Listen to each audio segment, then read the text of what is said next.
それでは1番をお選びいただいた方のリーディングを行っていきます。今回のテーマは夜のちぎりシリーズです。お相手が今あなたとしたいことについて見ていきます。あくまでも妄想の世界ということでお楽しみいただけたらなと思います。よろしくお願いします。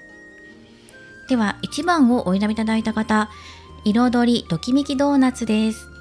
では早速見ていきましょう。まずはこちらのオラクルカードからお相手のテーマ、今宵のテーマを見ていきましょう。今回は可愛いカードをね持ってきました。タロット、オラクルもすべて可愛いカードを持ってきています。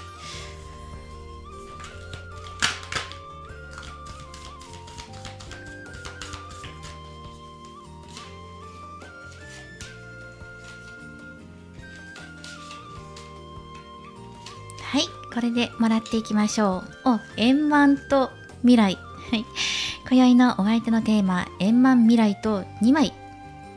出てきてくれています。なんかね、寄り添っている感じが温かいイメージだったりとか、未来っていうのがなんかポカポカしてるようなイメージしませんか？なのでお相手の中で平穏というか、なだらかなとか滑らかにとか、そうですね、和みっていう感じで、なんかね、な行っていうのが入ってくるんですよね。今宵のお相手はなですね。はい、ちょっとね、オラクルカードの意味も見ていきましょう。今回はこちらですね、ヒーリングフォレストオラクル、これのガイドブックから直接もらっていきたいと思います。まず未来と円満ですね。こちらから抜粋してお伝えしていきます。お相手、そうですね、テーマとして朝が来て夜が来るかのように、明日は変わらずにやってくる希望の光を携えて、はい、あなたとの触れ合いの時間、これはいつも不変である、変わらずにねやってくるよっていうこと、そして長い時間をかけて命の出会いと愛によってあなたへとつながれ託されたものなんです。これは奇跡でもあり、あなたの命もあなたが迎える明日も、二人が結びついていくことも、どちらも尊くかけがえのないものなのです。はい、明日を精一杯生きていれば、未来はきっと明るく微笑み、あなたの望むようになるでしょう。お相手はあなたとめくりめく夜を過ごしていきたい、朝を迎えていきたい、穏やかなね朝を迎えていって、微笑み合いたいっていうことも出てきてるのかなと思います。あと円満ですよね。円満、物事が収束へと向かい、物事っていうのはちぎりですよね。夜のちぎりが収束へと向かい、お互いの関係性が改善されていくことを暗示しています。抱えていた問題が解決することにより、心に余裕が生まれ、より冷静かつ俯瞰的に物事を見ることができるようになるでしょう。それによってコミュニケーションを円滑にすることができ、良い関係をお互い築くことができます。お互い素直な気持ちになれば良いでしょうっていう風にね出てきていますね。はい、これはお相手のテーマ、今回のね妄想のテーマとして出てきているちぎりの事柄が収束へと向かうと同時にお互いの絆が深まる、そしてコミュニケーションが円滑になっていくっていうのをお相手は想像されているということで、すごいねいいですよね。なっていう感じがします。なあいいだろうっていう風にね感じますね。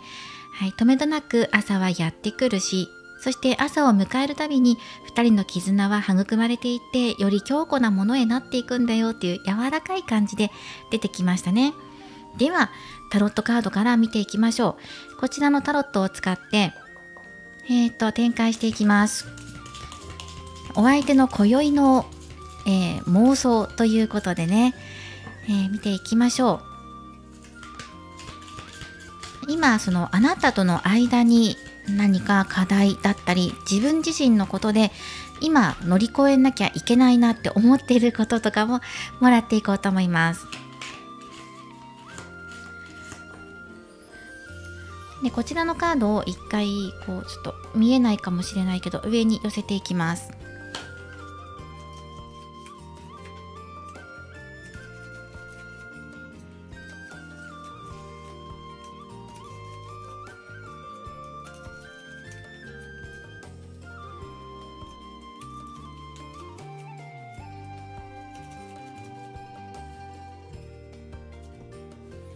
はい、見ていきましょう。お相手の妄想めちゃくちゃいいという風に出てきています。素晴らしい。いいですね。はい、コインのキング。ここが障害、お相手が自分自身で課題として出しているところなんですね。で、自分自身の課題なので、よりタフであることとかね、より安定させることとかね、そう、力を拡大させるってこともそうかもしれないけど、スタミナを持たせることとかね、そういうことも出てきています。トップに君臨したいっていうことがあるので、できるだけ持続性があって確実に打ち取っていきたいとか、安全に時間をかけて育んでいきたいっていうことなので、時間をかけて自分が上り詰めていくことをまず課題にしてるんですよね。よりタフでありますように、より健康的でいますようにとか、より力強くいますようにっていうことで自分の課題として入っています。すごくいい流れで入ってきていますよ。これがあなたを表すカードです。太陽のカードなんですよね。あなたがいかに魅力的で、そして明るいところですよね。活発かつあなたが笑顔でいられるとすごく嬉しいんじゃないかなっていうのも感じますし、ちぎりなのでお相手はあなたを喜ばせたい、そしてあなたのスキルだったり持ち合わせている技ですよねがもうすでに匠の域に達していて、そう素晴らしいものだっていうふうにお相手は感じてるから、だから自分もあなたを満足できるような人でありたい、そうなりたいっていうふうに思ってるんです。太陽なんですよ。めちゃくちゃ大きくないですか？もう太陽ここにいますし、もうここのお相手のテーマのところにね、日だまりのようにあなたっていうところが大きく存在しているので、すごい大きなパワーとか存在感、エネルギー、魅力っていうのを感じているので、それに見合うだけの、太陽に見合うだけの自分ってすごくないですか？そうなりたいっていうふうにね、思ってるんですね。はい。じゃあ、あなたの魅力に今、メロメロだっていうのも感じますよ。そしてこの流れっていうのもすごく良いので、お相手の妄想としてね、すごくいいんですよ。いかに自分が切り開いていくチャレンジ精神、勇気とか行動に起こしていくことって、一本筋を通して自分はやっていくんだっていうところを強く出してきているので、いいんですよね。始まりっていうのも、最初はね、このお相手の中では少し余裕というか、遊び心があってっていう風に始まっていくって、だからじゃれ合いながら始まっていくちぎりの最初っていう感じがするんですよね。ワイワイというか2人しかいないからね、キャッキャとかね、イチャイチャしながら始まっていくんだっていうのが出てきています。だけどいざ本番っていう風になると、自分のものすごいエネルギーを持って突き抜けていくんだ、駆け抜けていく、未来へ向かって栄光をつかんでいくぞっていう風な感じでズドーンってやってくるのがこのいざっていう時ですね。で、そのいざっていう時が終わった後っていうのがワンドの3番です。すごく気持ちがいいんじゃないかなと思いますね。そしてこれは、探求や拡大、そして新しい可能性を探しに行くっていうカードなんですね。ということは、またさらに次の世界に一歩進むとか、期待で胸弾ませるとか、そうですね、拡大っていうこともあるので、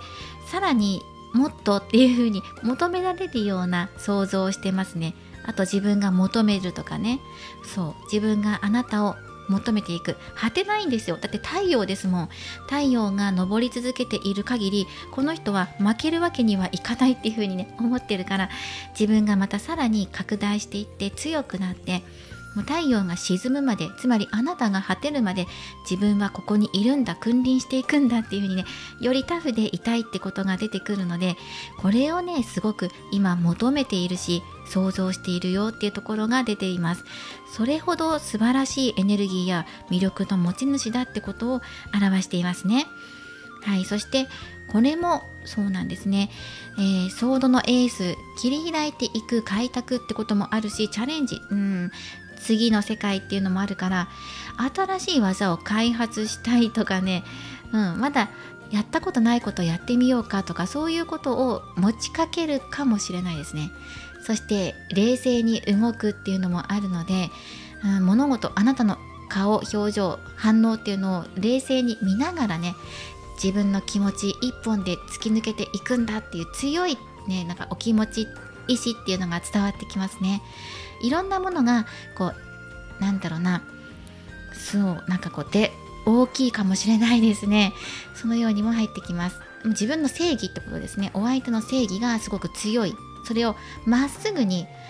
突き立てていくんだっていうところが強く出てきています。もうバチッと決めるっていう風に出ているので、そうなんかね、こう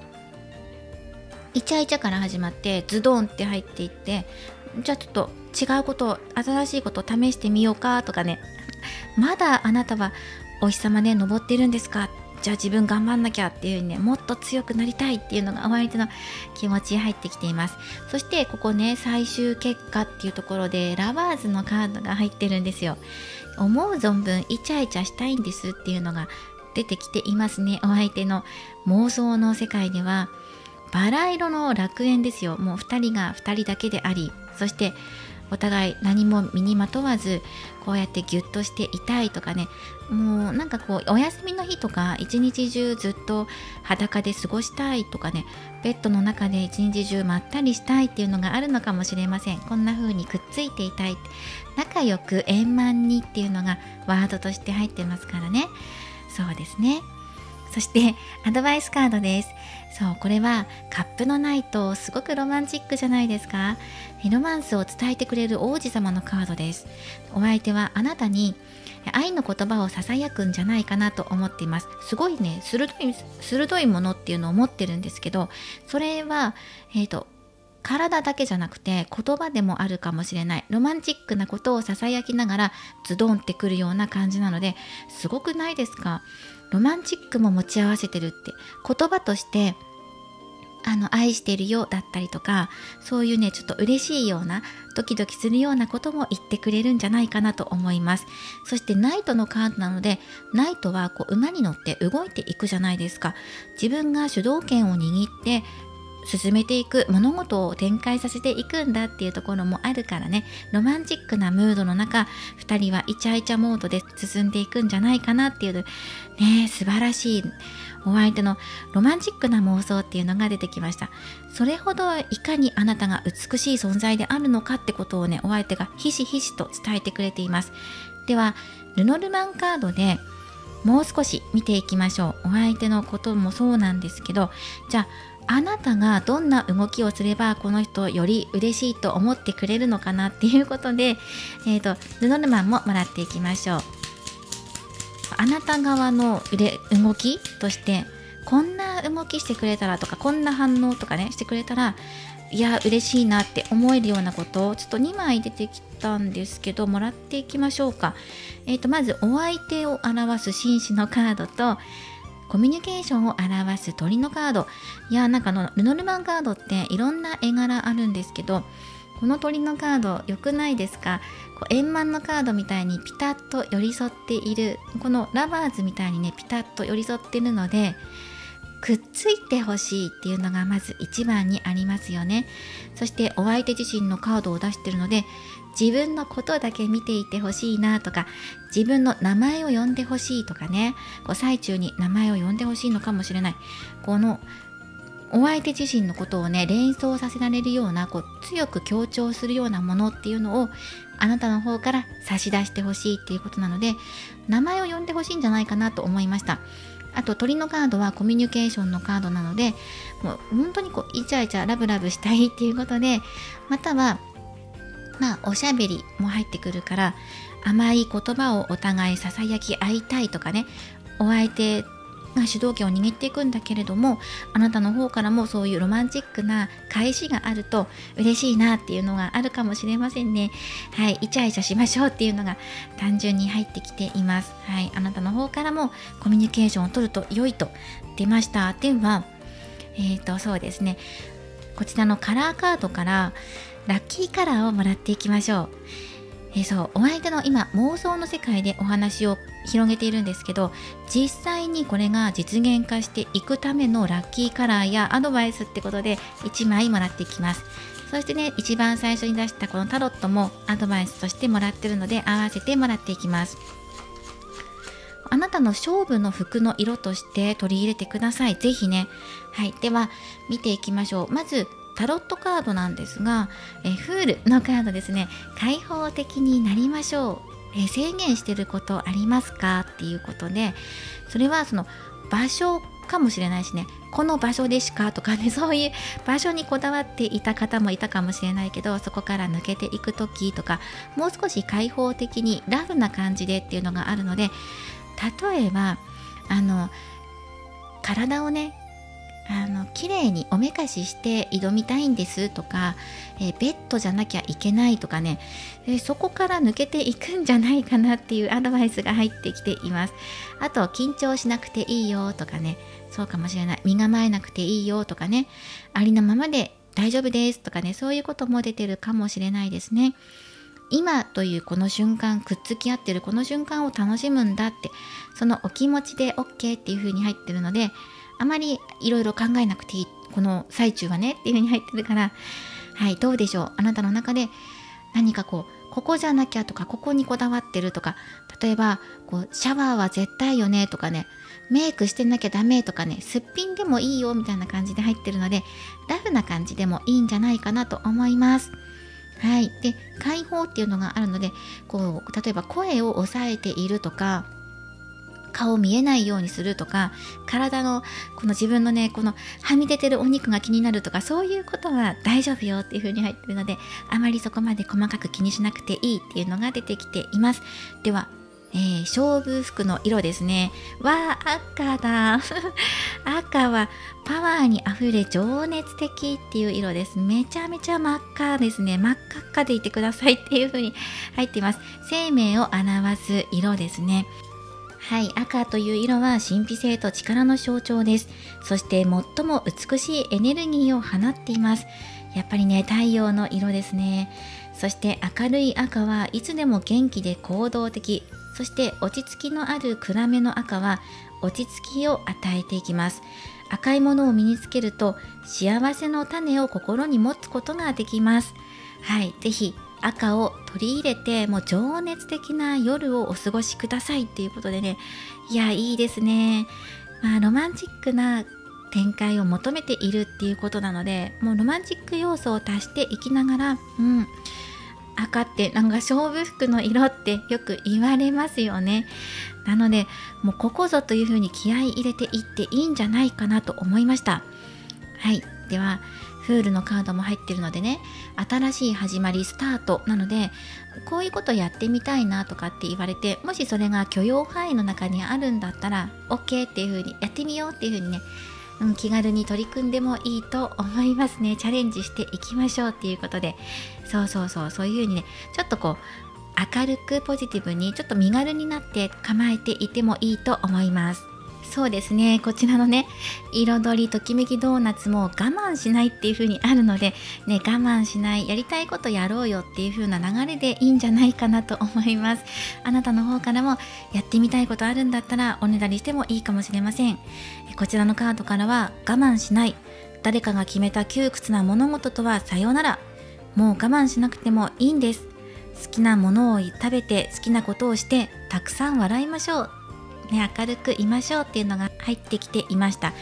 たくさん笑いましょうねって、ニコニコっていう風に笑ってもいいし、最中ですからね、わっはっはって笑うこともあるかどうかちょっとわからないけど、このように穏やかにね、ニコニコっていう感じをお相手は終わった後ね、求めていますから、そのような流れにしていくといいんじゃないかなと思いますね。すごい素晴らしい流れです。今回はお相手があなたと今したいこと、夜の妄想として展開していきました。これからもこの夜のちぎりシリーズ、大変ご好評いただいていますので、エンタメの一部としてお届けしていきます。またぜひご覧になってください。ではまた次回の動画でお会いしましょう。最後までご覧いただきありがとうございました。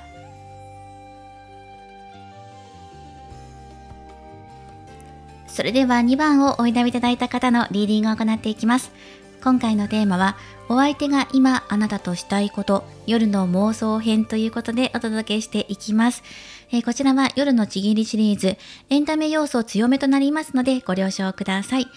2番をお選びいただいた方、爽やかチョコミントのザクザクティラミスです。いいですね。爽やかな感じがします。甘さと爽やかさということで、では、お相手が妄想していることで、今、お相手の中で、あなたに求めていることっていうのをオラクルカードからメッセージをもらっていきます。どんなことを求めているのか、お相手の望みというか、今あなたに対してどんなことを思っているのかっていうこととかも大きく含めて見ていきましょう。は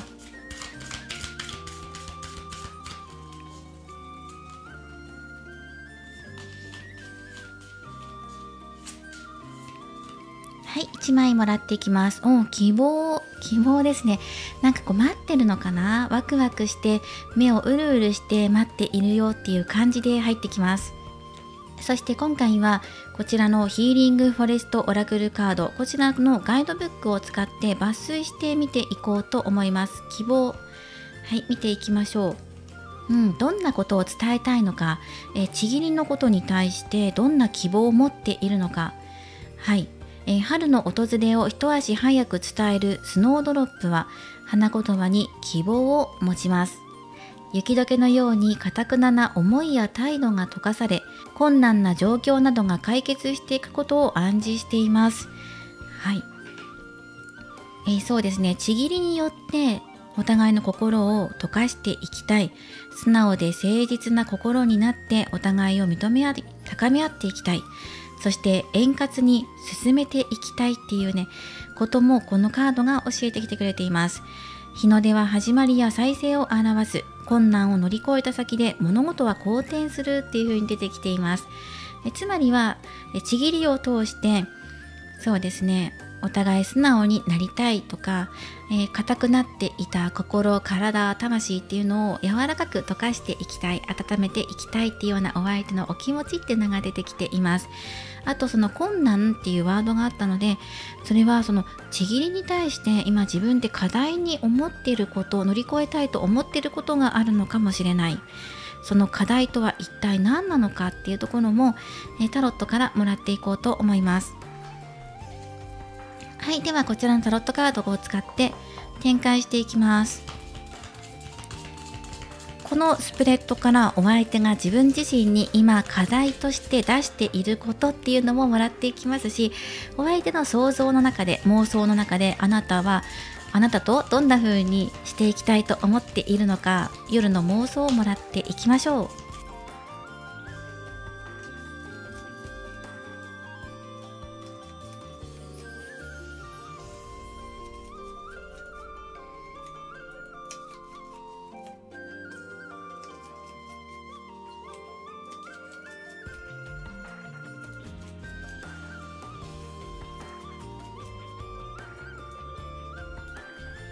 はい、では見ていきます。そうですね、そのあなたのところにソードの4番っていうのが出ていて、ソードの4番は休息や回復を表すカードなんですよね。そっか、ちぎりですもんね。これちょっとね、ちぎりで出てくるとちょっと深く読んでいきたいなっていうところもあるんですけど、起き上がる手前とか動き出す前とかっていうのも考えているところでもあるカードだし、あと次の展開を待つとか慎重になるっていう意味もあるので、あなたが何をね、お相手があなたに求めているのかっていうところをちょっと深く知りたいな。動いてほしいってことを言いたいのかもしれないし、あと逆でね、大丈夫、ゆっくりしてってで回復してねっていう風に言いたいのかもしれない。あと癒しの時間っていうのも表しているので、一緒にいることで癒したいなとか癒されたいなってことも考えてるかもしれないので、ここをちょっと深く見ていきたいところではあるかなと思いますね。その動いてほしいだったらね、また意味合いも変わってきますしね。もう少しお相手の妄想っていうところを見ていきましょう。いやー、素晴らしいカップの10が入ってるんですよ。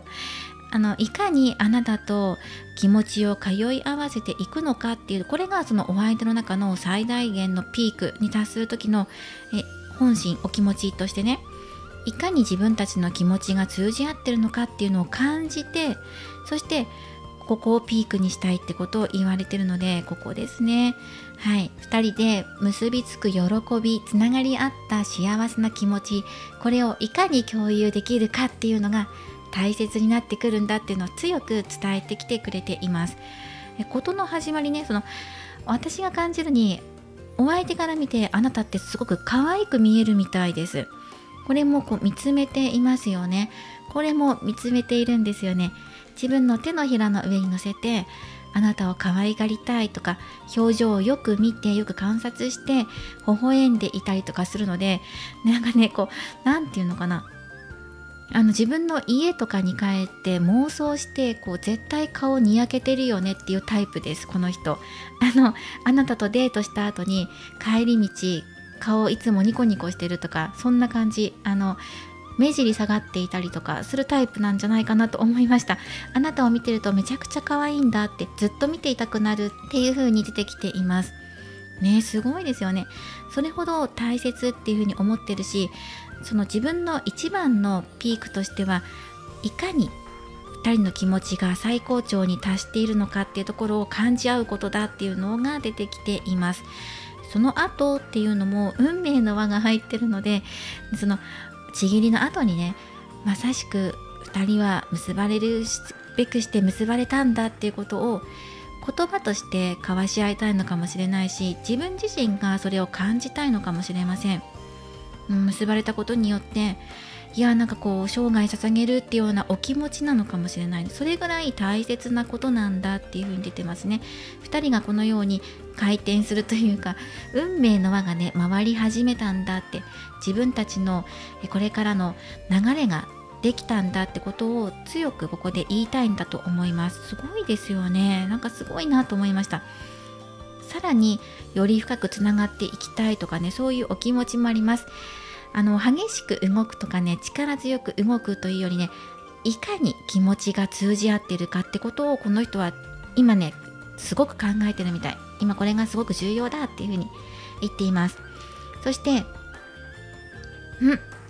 そうですね、ここですもんね。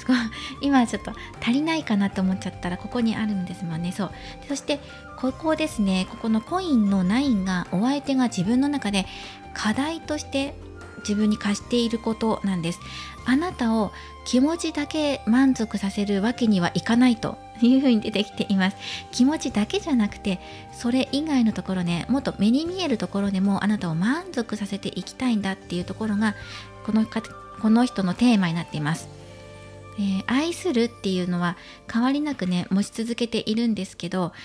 より豊かにさせてあげたい、気持ちよくなってもらいたいっ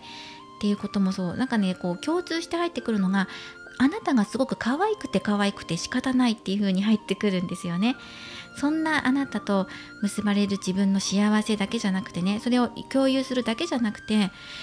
幸せ好き、気持ちいいとかだけじゃなくて、本当に、体と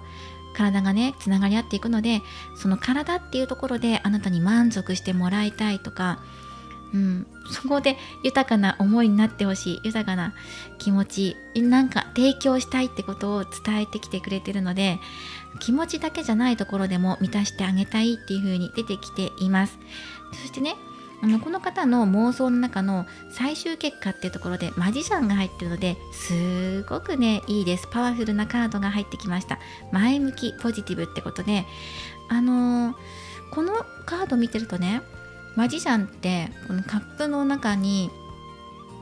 ワンドですよね。ワンドを差し込もうとしてるのかなっていう風に捉えることができるんですけど、何かしようとしてますよね。この指先がすごく気になったんですよ。この指が気になったので、なんかねこう手技を使う可能性があるかなと思いました。この人ね、なんかこう手を使って何か喜ばせてあげたいとか、そういうサービス精神みたいなものですね。それもすごく感じるし、あとね会話っていうのも感じるんです。だからいかにあなたのことを大切だって思ってるのかを伝えるとか、自分が今すごく前向きな気持ちになっていて、体がすごく起き上がってるってこと、気持ちが高ぶってるってことを実際に言葉として表すのかもしれないし、でもこのハンドパワーっていうのをすごく感じるので、ハンドなパワーであなたを満たしてあげたいっていうような、そんなパーリーナイトにしたいみたいなことが出てきています。はい。そしてここですね、これがアドバイスカードがエンペラーなんです。お相手キングの中のキング中のキング、キングオブザキングで何回も言うなって感じですよね。でっていうところで自分がこう世界を牛耳るみたいな2人の世界っていうのがここにあるんですけど、どんな流れになっても自分は常に安定しているっていうところがアドバイスカードですね。そう、これはそのお相手にも言えるし、あなたのところにも入ってくるかもしれません。お相手を立たせてあげるというか、立ててあげるっていうところで、そうなんですね。それであなたの方が寝ている、お相手は立っているっていうところで、主役を譲ってあげるっていうことかもしれないし、すごく可愛がってるので、可愛がってもらってるみたいな感じで、そうお相手を立ててあげるみたいなね、ありがとうみたいな感じで、主役はあなたですよみたいな感じで主役の座を譲ってあげるみたいな感じでいるとすごく嬉しいかもしれないですね。大変世は満足であるっていう風なね、こう殿様のような、そんななんか扱いをしてほしいというか、対応してほしいんじゃないかなと思いました。トップですよって、あなたがトップなんですよってことを言ってほしいのかもしれない。そして気になるのがここですよね。先ほども言っていたあなたのところでソードの4番、お相手があなたに癒しの時間を与えたいと思っているのか、または、これは回復だけじゃなくて、一時休止のカードでもあるので、あなたにやめないでって求めてる可能性もあるから、もう少しここに対して何を求めているのかなっていうのをオラクルカードでもらっていこうと思います。オラクルとタロットも合わせてもらっていこうかなと思います。あなたに求めていること、お相手が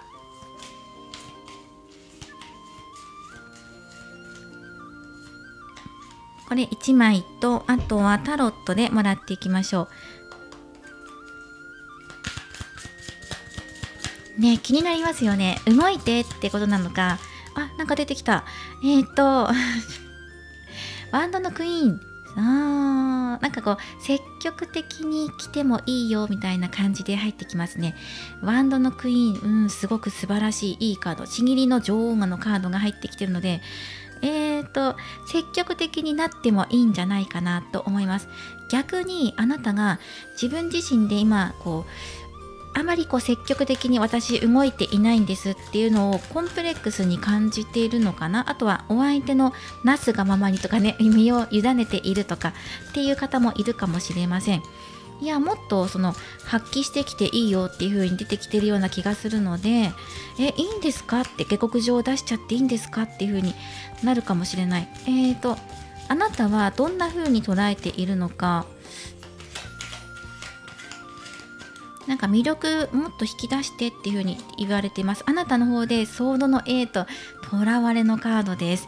自分自身を押さえつけていたりとか、または制限だったりとか、囚われているところから自由に動けていないっていうのがあなたのね、実際というか、あなたはどう考えてるんですかってところで、私は囚われていますっていうのが出てくるから、その目隠し外したりとか、周りにある剣を抜いて、そこから自由に翼が生えてるから飛び立っていいんだよっていう風にお相手が言ってきてくれてる気がします。はい。本来のあなたの魅力ってこんなもんじゃないだろうみたいな感じで言われてる気がするし、その可能性を開いていくのは自分だからね、私が開いていってあげるから、どうぞ思う存分喜んでくださいとか、表情を見せてくださいとかね、いいって思ってることを教えてくださいって、あなたのグッドなポイントを教えてくださいっていう風に言われてる気がします。では、オラクルカード見ていきましょう。ドン、天気、ターニングポイントっていう風に入っています。あなたにとっての転機でもターニングポイントでしょ。あなたのグッドなポイントでもありますよね。今それをお相手は伝えたい、言いたいっていう風に出てきているので、ちょっとね、天気についてまたガイドブックからもらっていきましょう。天気、はい、人生を変える転機が訪れることを暗示しています。閉ざされた扉はあなたの心の迷いを表し、未知の世界への不安が心に広がっていることでしょう。はい、チャンスは踏み出さないとつかめないものなんです。その機会をつかみ取るには扉を開けて一歩踏み出すしかない。そのための力や勇気をこのカードが与えてくれます。勇気を持って進めば道は開け、あなたは成功へと導かれていきます。自分の可能性を信じて、今あなたが真の喜びへと、そして真の性的魅力の開花へつながるとき、花開くときがやってきてる。この花に光が当たってますよね。これを信じて、あなたの魅力はここにあるよ、花開いていくんだよっていうふうに言われています。自信持ってください。コンプレックスがあるのかな、自分のことに対してね。そうだけどこれから開花されていくし、あなたの、グッドなポイントっていうのも開発してるよって言われてるから、それをそのまま認めていいよ、素直にグッドグッドっていう風にね出してもいいよっていう風に言われてるので、すごくいいと思います。このお相手ね、あなたを花開かせてくれる人っていう風に出てきました。ではじゃあ私はどういうことをすればこのお相手喜んでくれるのっていうことで、ルノルマンカードからもらっていきます。どういうことをすればこの人は喜んでくれるのっていうことで、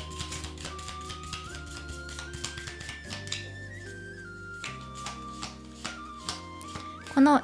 一時休止だったり回復休息っていうカードは、あなたの魅力を出していってねっていう意味でした。じゃあどういう風に動いていけばいいの？棺のカード、もう終わりみたいな、このなんて言うんだろう、がんじがらめになっているとか、自分でとらわれていることから、もうそこから抜け出してって。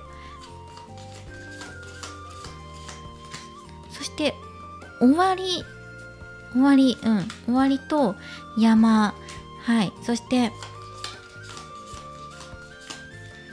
棺ってよみがえりとかっていうのも表しているので、よみがえってってね、この回復とかさ、その一時停止で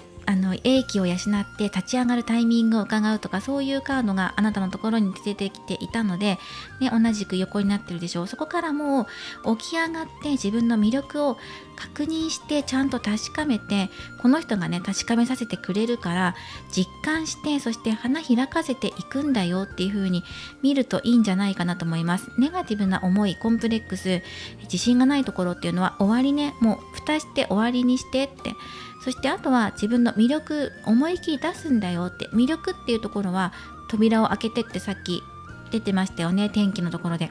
扉を開けて自分の魅力を出していくんだ。その勇気を一歩踏み出すと、あなたはより輝いていけるねっていう風に出てきているんですね。じゃあ私ってどうすればいいのっていうところで、山のカード、クローバーのカードです。山は課題、試練とかも表しているので、あなたの中では自分のことを見せていくとか、自分の表情かもしれないしね、体なのかもしれないし、反応かもしれないけど、そういうところを出していくのって恥ずかしいとか、トラウマがあるとかってあるかもしれないんだけれども、でもそういうことを考える必要なくて、この人が大きな可能性を表してくれてるので、あとはこの人に沿って一緒にやっていけば、ここも転機なんです。この運命の輪も変わるタイミングっていうのがやってくるので、本当の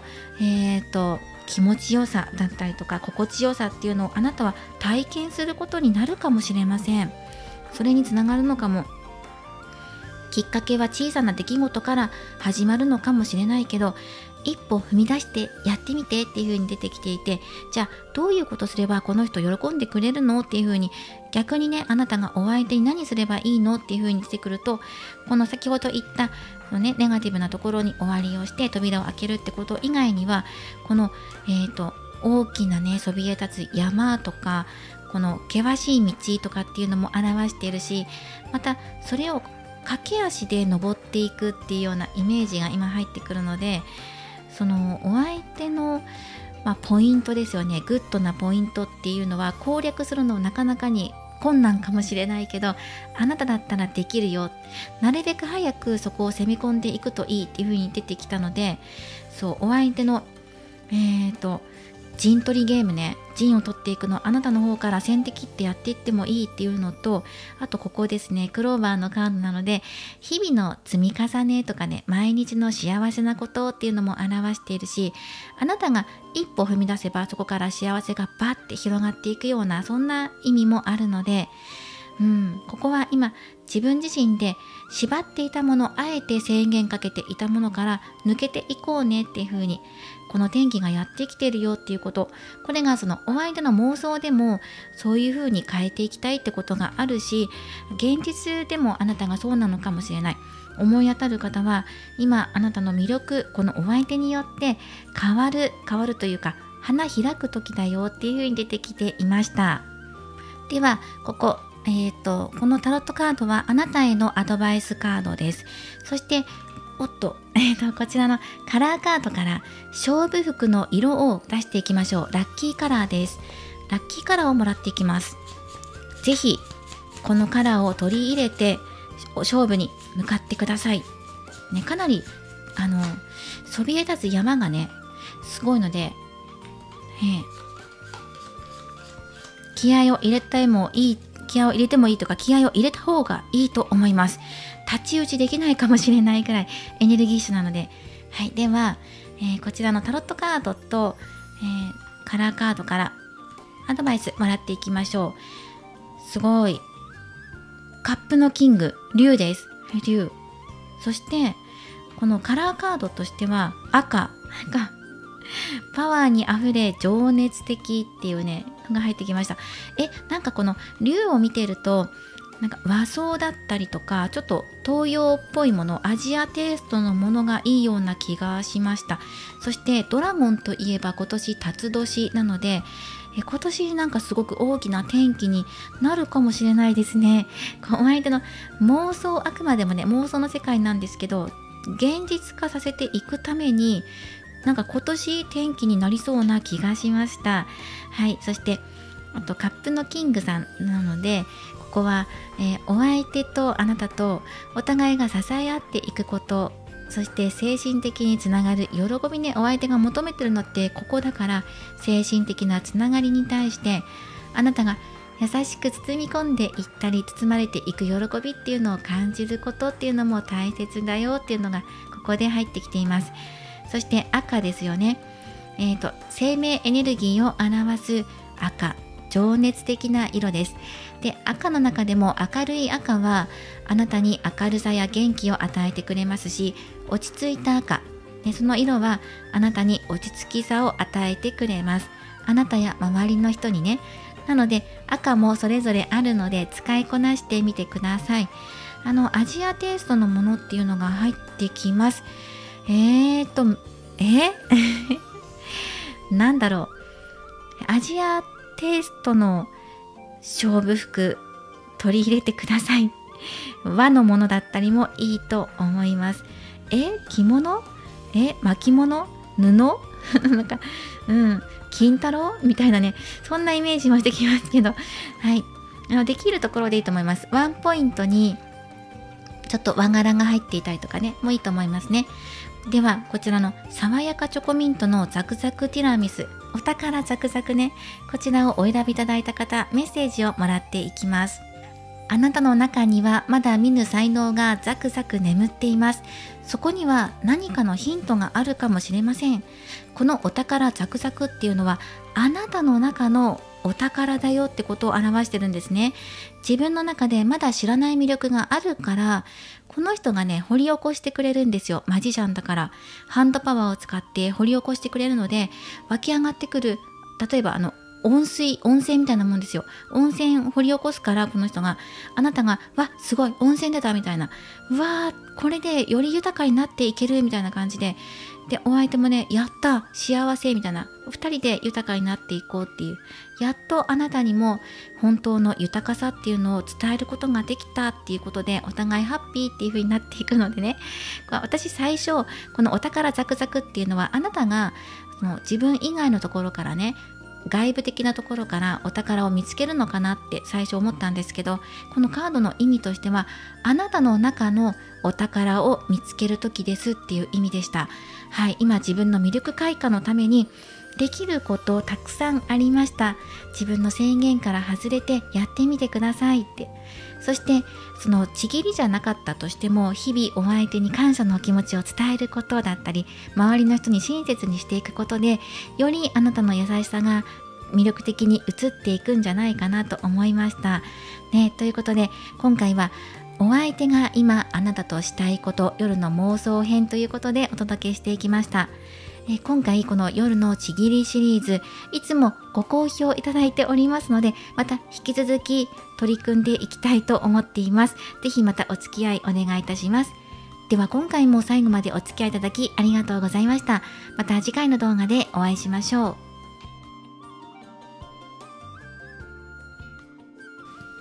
それでは3番をお選びいただいた方のリーディングを行っていきます。今回のテーマは、お相手が今あなたとしたいこと、夜の妄想、夜のちぎりシリーズを行っていきます。よろしくお願いします。3番の方は、天使のスフレパンケーキブルーベリーソース添えということで、こちらのカードで見ていきましょう。よろしくお願いします。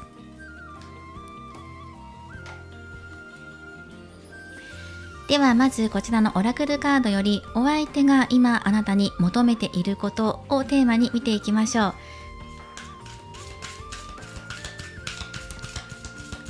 今回は可愛らしい選択肢だったので、カードも可愛い系で揃えてきました。お相手が今あなたに求めていること、何でしょうか。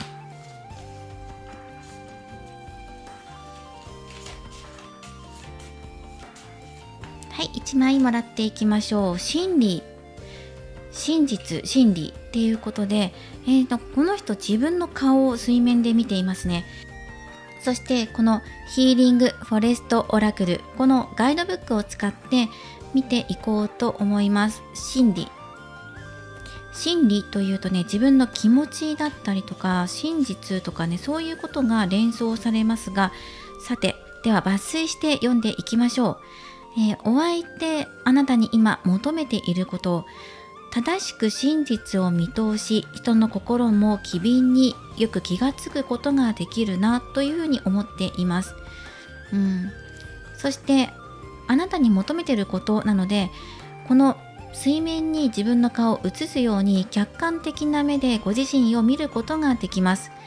このカードはあなたの第六感が研ぎ澄まされて、宇宙からのエネルギーをスムーズに受け入れることを暗示しています。それによってあなたはより多く、広く、細かく物事の本質を見抜く力が備わっていくことでしょう。その力はあなたを守り、周囲の助けにもなるはずです。あなたの思いやりが周りの癒しと支えになります。はい。思いやりと癒し、支えっていうのが出てきました。自分自身で客観的にあなたはご自身を捉えることができるし、物事を見ることができる。そのことによってお相手が癒されているよとかね、助けになっているよってことを伝えたいと。この夜のちぎりでですよ。ちぎってる最中にあなたは真実を見つけることができるんだってことです。コナン君みたいな感じですよね。ちぎってる最中で真実はいつも一つってことをあなたが言ってくれるので、すごい助かるって、それが癒しにもつながってるっていうふうに、お相手の求めてることでもあるし、感じてることでもあるっていうことで、ではタロットカードからもらっていきましょう。お相手が今あなたとしたい夜の妄想っていうことで、どんなことを考えているのか、望んでいるのか、またこの人がご自身の中で自分でね、自分のことをここ課題点だよなって思っていることも出していきます。そしてお相手から見たあなたっていうところも出しますので、見ていきましょう。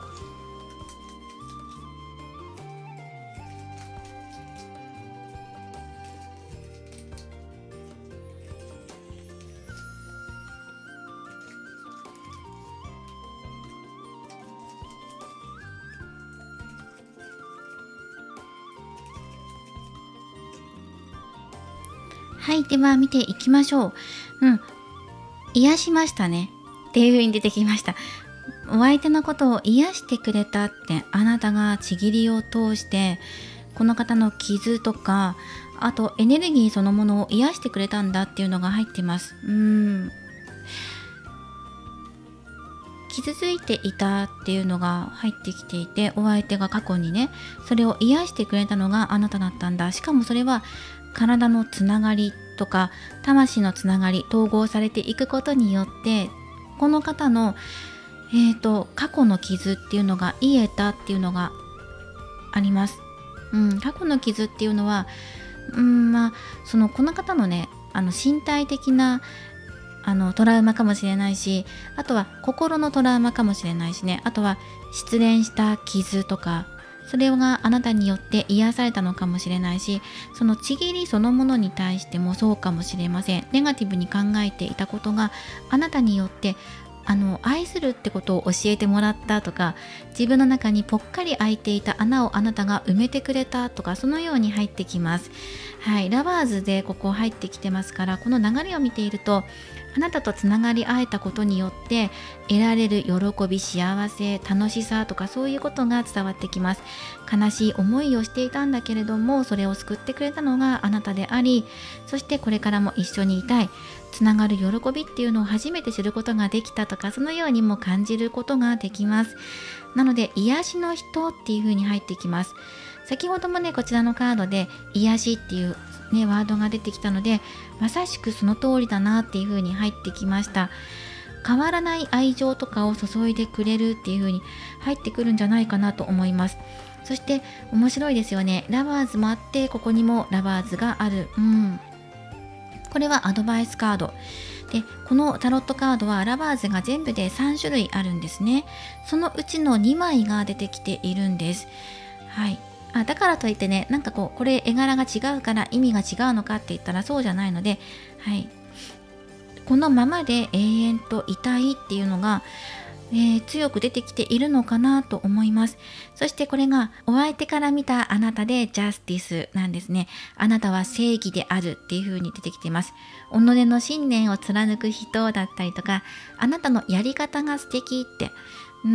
手腕というか考え方もそうだし、やり方、そして進め方、展開の仕方、あなたの判断する気持ち、よし今のタイミングだっていう時にバツンといけるようなところだったりとか、そういうすがすがしいところが好きっていうのも入ってきますし、そのようにも見えている。そしてこれ最終目的、最終結果としてワンドのエースが入ってるので、すごいなんか元気になるっていう風に入ってるんですよね。お相手が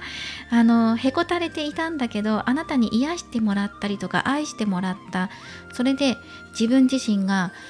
新しい始まりを感じることができる。しかもそれは元気になるっていう意味でね、体的にも元気になると思うので、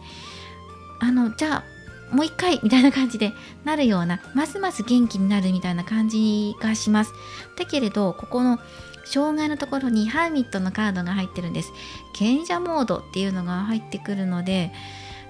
その自分の中でなんていうのかな、2つあって、1つは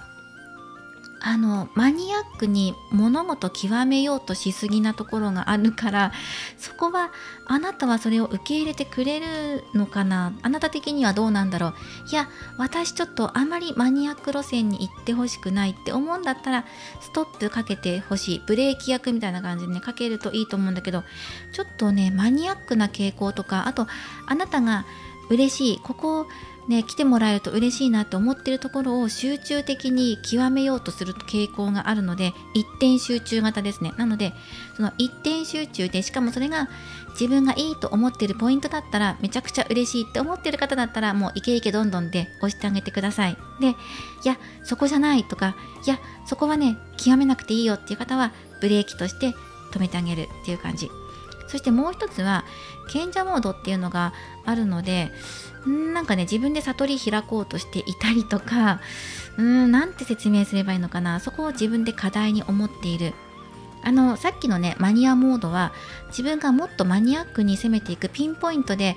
極めたいって思ってる路線に走るのか、そこをね課題としてるのか、もう一つは自分が賢者ね悟りを開こうとしていることに対して自分の中で問題視してるというか、課題に感じてる、もっと悟りを開かねばみたいな感じで思っているところがあるので、より知識を身につけようとしたりとか、それがね正しい方向に働けばいいんですけど、アブノーマルな方に行っちゃうと、いやいやアブノーマルだよみたいな、そっちじゃないよって、違うこっちだよっていう風に引き寄せてあげる役として、ここにあなたっていう一つのねまっすぐとした芯でいるのがいいのかもしれません。このように出てきました。このラバーズがね重なってるっていうことは、永遠とね2人だけの世界を楽しんでいたいとか、楽園の中にいたいっていうことなので、ちぎりっていうね嬉しい楽園の中に2人だけの世界っていうところで、これを十分に味わっていたいっていうところで、終わりがないのかもしれないですよね。この人ね、終わりないようにっていうことで模索してるのかもしれない。結果的にはまたもう一回というか、再生復活とか表すジャッジメントではなくて、ワンドのエースなのでね、また復活ではないんだけど、なんかモチベーションがより一層高まるっていう感じですね。この人の妄想の中であなたと愛し合うことによってより活力にみなぎるとか、もっと自分の中で情熱的になれる、積極的になれるっていう結果になってるので、この人の中ではそういう流れでフィニッシュっていう風に出てきてるんです。だから終わりがないのかもしれないですね。この人も果てのない、ね、先の見えない旅をしているような感じがするので、いかに自分が果てないかってことを考えてるのかもしれないです。はい、そのように出てきました。じゃあ私ってじゃあこのお相手に対してどういうことをすればお相手喜んでくれるのっていうことで、ルノルマンカードからもらっていきましょう。あなたがどういうことをすればこのお相手喜んでくれるって、どんな攻め方とかどんな反応の仕方っていうところでもらっていこうかなと思います。はい、あなたの動き、お相手が喜ぶ動きもらっていきましょう。犬のカードだ。つながり合う喜びっていうのを目いっぱい感じてほしい。2人で共有し合いたい、信頼っていう意味のある犬のカードだから、もう信頼するってことは全てね身を委ねても構わないっていうことですよね。この2人がね、あなたがお相手にってこともそうだし、お相手があなたにってこともそうだし、それをお互い共有して感じ合うんだってことをこの人は望んでいるのかもしれません。だから安心して身を任せてほしいとか、お相手もねあなたに身を任せるからそれを受け止めてほしいとか、そのようなことも出てきています。信頼、あとなんかねチューしてほしいとかね、そういうのも入ってきます。なんかちょっと指先舐めてほしいとかね、そんな感じで入ってきます。だからそれがなんかマニアックな傾向に行って、あなたがいやもうちょっとストレートでまっすぐしたいんだよねっていう時はちょっと直してあげるといいのかもしれないですね。ちょっとマニアック路線に行きやすい方なのかもしれない。で、カラーカードで1枚あなたの勝負服のラッキーカラーっていうのを出していきます。より実現化へ向けてっていうことで、今このお相手の妄想で今見てるんですけど、これを現実化させていくために勝負服ね、勝負服のラッキーカラーを1枚出すのと、あとオラクルカードからも1枚出していこうと思います。あなたへ向けたアドバイスカード、どういうことを大切にしていけば実現化していきやすくなるのかね、ということで、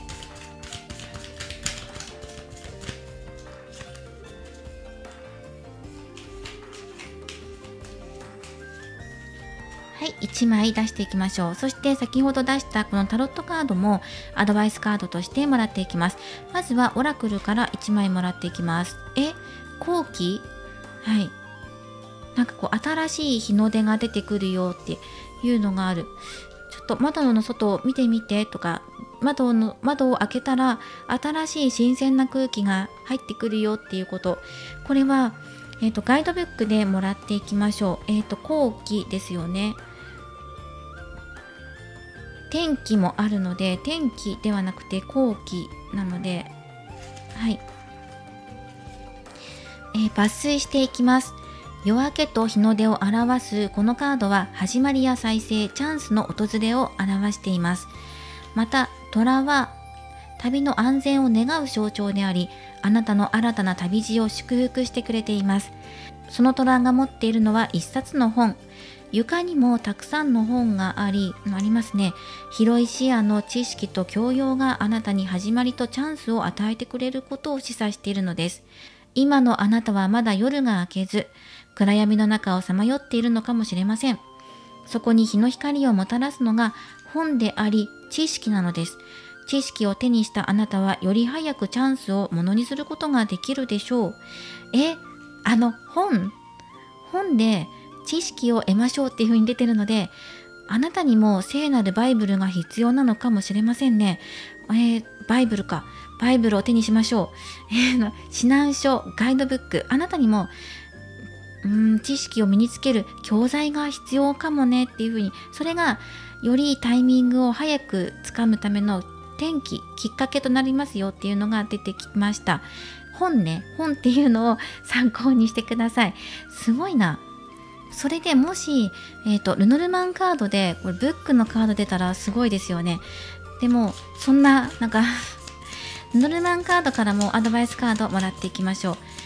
あなたがまだ暗闇の中にいて、そこから抜け出すには本の力を借りてくださいっていうこと、道のカードが飛び出しているのと、はい、来ました。騎士のカードです。はい、タロットカードでいうウィッシュカードに近いものがあります。ライダーのカード。自分の願いを叶えるために進んでいくんですよっていうのと、道です。クロスロード。どのように進んでいきますか？どのようなゴールを目指しますかっていうことで、どの道を選んでもいいでしょう。自分にとってより良いと思える方法や道、手段、ゴールっていうのを目指してくださいっていうカードと、それに向かってあなたは動くんですよ。自分からも動くんですよっていうのが出てきました。はい。これをきっかけ、キーワードとして、それに伴った情報を吸収していきましょうっていうことです。より良い果てを目指すために、そして自分がより動けるためにっていうことで、これをヒントとしてもらえるような、知識を得られるようなものを本から学んでくださいということでした。では、タロットカードからもアドバイスもらっていきます。デスのカードです。まさに天気や好機、タイミングを表す物事の切り替わり、変容のカードですね。よりあなたが美しくなっていくためにとか、終わりと始まり、再生を表すカードなので、果てのないことかもしれません。でも、一つはね、終わりを受け入れて、また新しい始まりを迎えていくっていうことで、世の中、物事は常に変化し続けるんだけれども、でもね、新しいことが始まっても、あなたの世界っていうのはずっとね、限りなく続いていくってことが伝わってくるような気がします。それをあなたがお相手に教えてくれるのか、あなたがまたそれを感じるのか、二人がちぎりを交わし合うことによって、あなた自身も環境の変化っていうのがあるだろうし、自分自身でそれをあなたが選んでいくのかもしれないしね、自分がより美しくなるためのやり方、手段とか環境づくりっていうのをするかもしれません。そしてここね、やっぱりね、新しい始まり、バンドのエース、そこであなたもお相手が果てのない道、旅路っていうのを選んでいるので、あなたもそれに付き添っていくんじゃないかなと思いますね。この方、ずっと共に永遠に楽園にいたいってずっとね、終わりのない旅を続けているので、お供しますよっていう風にも捉えられます。一度果てて終わるんだけど、また始まっていくっていうような流れになるかも。では、勝負服の色をもらっていきましょう。赤。赤ね。赤。パワーにあふれ情熱的っていう赤の色が出てきました。いかに情熱的でいられるのか、情熱的に取り組んでいけるのかっていうことで力添えをいただいていきましょう。赤の色です。赤というのは神秘性と力の象徴、力、そして最も美しいエネルギーを放っています。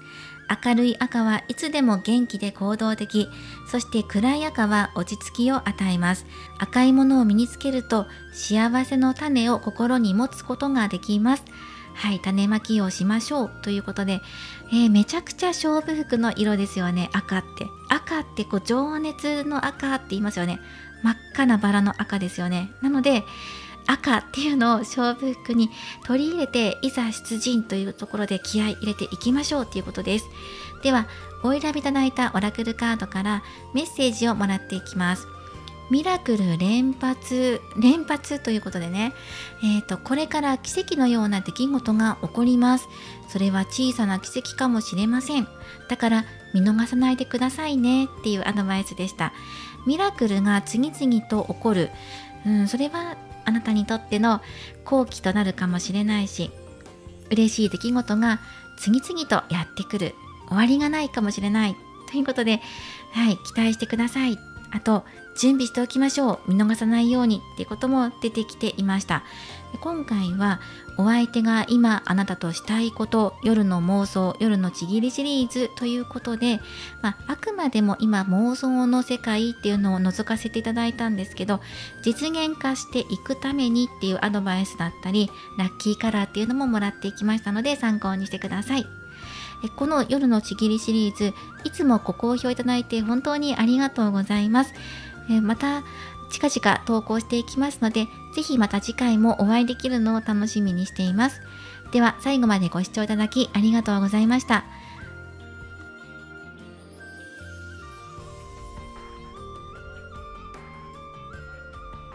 今回のリーディングは以上となります。いかがだったでしょうか。夜のちぎりシリーズ、お相手の夜の妄想、今あなたとしたいことについて見ていきました。今画面をご覧いただいて、おやと思った方もいるかもしれません。ここに今回ね、勝負服の色としてカラーカードから1枚カードを出していたんですが、なんと今すべての選択肢をリーディングし終わって、すべて赤だったんですよ。シャッフルしてあって、リーディングの撮影の前にも合間に必ずシャッフル加えて、さらにリーディング中にもシャッフルしてるので、皆様ご覧になっていると思うんですが、偶然にも3選択肢とも赤だったんですね。パワーにあふれ情熱的っていうこの赤の色が皆さん共通で入っていました。なのでこちらの赤を、共通カラーとしてもらってはいくんですけど、でもね、赤かってみんな同じかっていうところもあるので、第2候補としてラッキーカラーを3つ出していきましょう。赤を除いてね。ということで、第2候補のラッキーカラーをくださいということでね、この色を見たら吉みたいな風に捉えていただいてもいいし、もう赤よりもこっちの色の方がピンとくるって場合はこの色を取り入れてもいいと思います。3つ出していきます。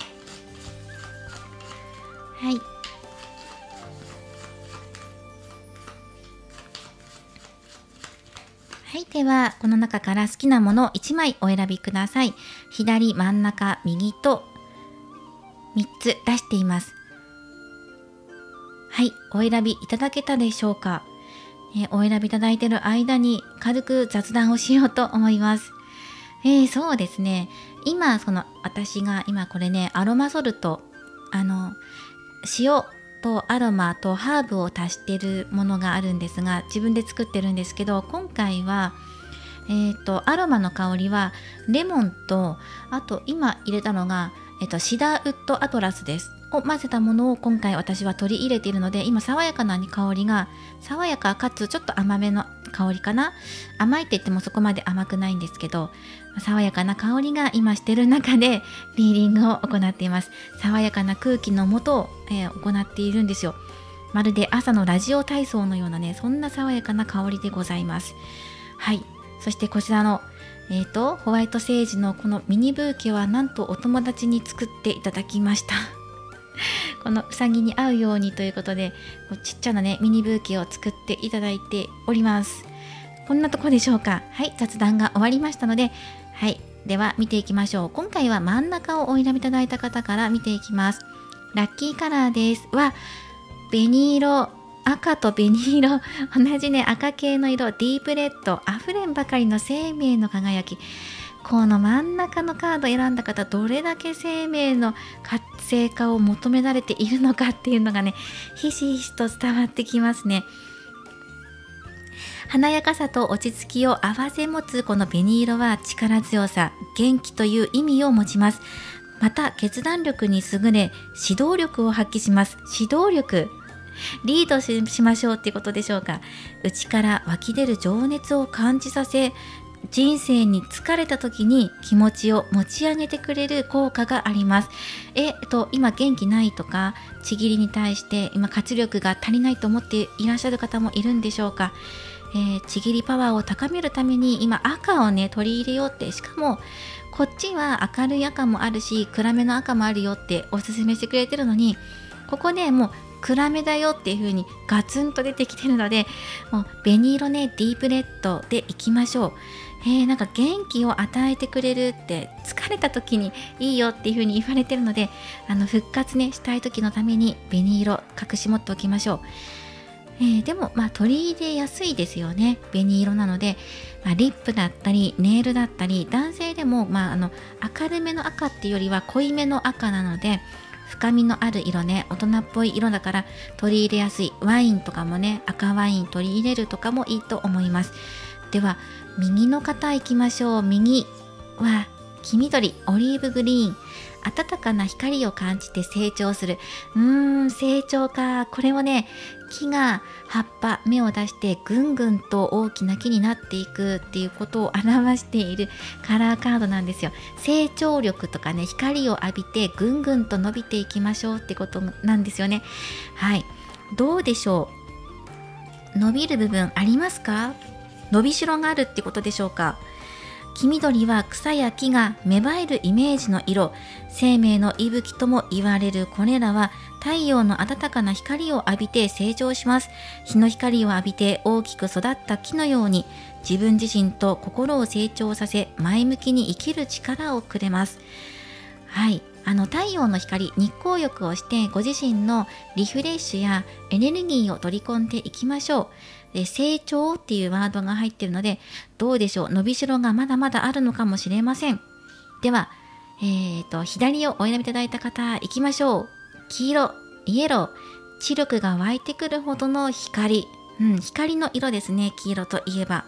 華やかに輝くこの色は、喜びや生命力、希望という意味合いがあります。気分が落ち込んでいるときは、あなたの助けとなってくれます。生きている喜びや明日への希望を与えてくれるので、自信を持って進んでいけるでしょう。はい、黄色。なんかね、こう3枚とも見ていて思うのが、皆さん今お疲れみたいな、お疲れモードなのかなっていうふうに、そうですよね。お正月も終わって、なんかこうサザエさんシンドロームのような、もう冬休み終わりで、仕事かとかね、また日常がやってくるなっていう感じで、もう少しゆっくりしたかったなっていうふうに思う方も多かったのかもしれませんね。こう日常に切り替わっていくのがね、なんかこうぐうたらした分ね、大変っていう方もいるかもしれない。生活リズムをね整えていくのが大変っていうことでね、そういうことで疲れているとか、今ちょっとね整え始めていて慣らしているとかね、元に戻そうとしているとかね、そんな最中なのかもしれない。って言ってももう1月もね終わりになっちゃうんですけどね、でもそれぐらいかかりますよね。やっぱりね、1月中っていうとね、私の中ではこう整えるっていうようなイメージがあります。なんかね、そのクリスマスとか年末年始とかこうバタバタするので、人とのお付き合い、飲み会とかもあるし、集まりとかもあるので、そういうことをやってるとなんかね、こうゆっくりしてるのもあるし、人と遊んでるのもあるし、くつろいでるのもあるから、なんかね、こう生活リズムが乱れるような感じがします。なのでね、私はそうなんですけど、年明けから1月いっぱいぐらいまでは、そうだからね、1月の中旬ぐらいまではなかなかお正月気分が抜けなくて、だらだらお菓子食べちゃったりとか、そういうのがなかなか抜けないんだけど、そこからようやく切り替えていって、1月後半までかけてきちっと揃えていくっていうようなのが私の1月なんですよ。だからなんか疲れてるっていう感じ、自分もそうだからなんとなくわかります。なんかこう全体的にね、こう元気出して光浴びていこうやみたいな感じで出てきましたね。特になおさら真ん中を選んだ方っていうのは、どんだけ生命力求められてるんだっていうところですよね。レッドとディープレッドっていうことで、これ合わせてください。右の方はね赤と黄緑だし、左の方は赤と黄色っていう感じで出てきていました。はい、これも参考にしてください。では今回はこういうところで終わっていこうと思います。なんとね、ミラクル3枚とも3選択肢ともね赤だったよっていう話でした。では以上で終わらせていただきます。また次回のちぎりシリーズでお会いできるのを楽しみにしています。